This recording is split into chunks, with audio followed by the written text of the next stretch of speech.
It comes in the gray hour before dawn, when the village is just beginning to wake. A dog screams, not barks, screams, and then they all do at once. Mara is out the door with a camera before she's fully dressed. At the top of the highest terrace, where the fields meet the forest, a shape stands against the trees. Gray, gaunt, wild.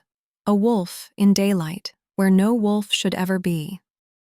The village arms itself the way frightened people do with whatever is nearest. Axes, staves, a single old rifle that may not fire. Men form a ragged line. The wolf does not run. It sways strangely, its head low, and Mara, trained to read bodies, sees that something is wrong with it. Not rage, not hunger, something closer to pleading. But fear is faster than reading, and the line begins to move.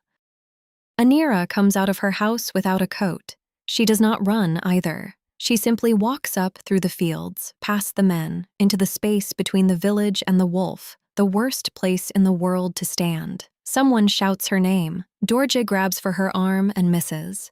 Mara's finger is on the shutter, but she forgets to press it. The girl keeps walking, into the gap, alone. 10 paces from the wolf, Anira stops. She lowers herself, slow as dusk, until she is small.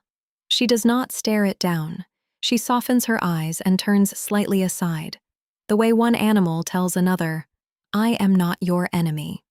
Mara, crouched behind the wall, finally remembers her camera and begins to record. Through the lens, in the cold blue light, the girl becomes, somehow, the calmest thing on the mountain. For a long moment, nothing moves. The men hold their breath. The wolf's yellow eyes fix on the girl, and Mara sees the animal's body arguing with itself. Flee, fight, trust.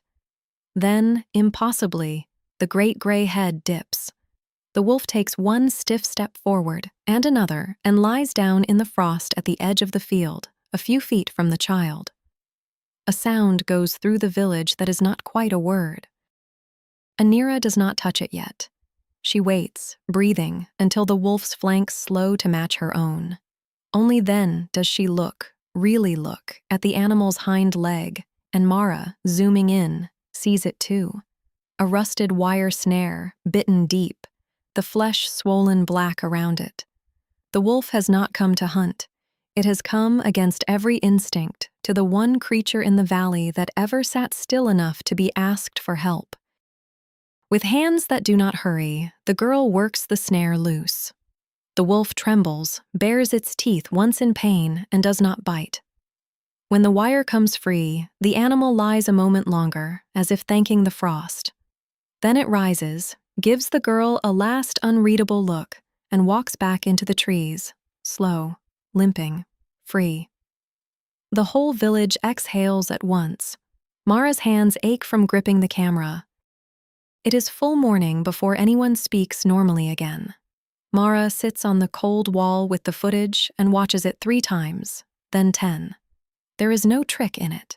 There is no salt, no signal, no staging, only a frightened wild animal choosing a child's stillness over its own terror, and a child meeting it without fear. Every column in her notebook is silent. The wolf has walked clean through all of them. She finds Anira afterward, washing the wolf's blood from her hands in the icy stream, utterly calm. "You could have died," Mara says, and hears the tremor in her own voice. The girl shakes her head. "It wasn't angry," she says, as if this were obvious. "It was hurt and afraid."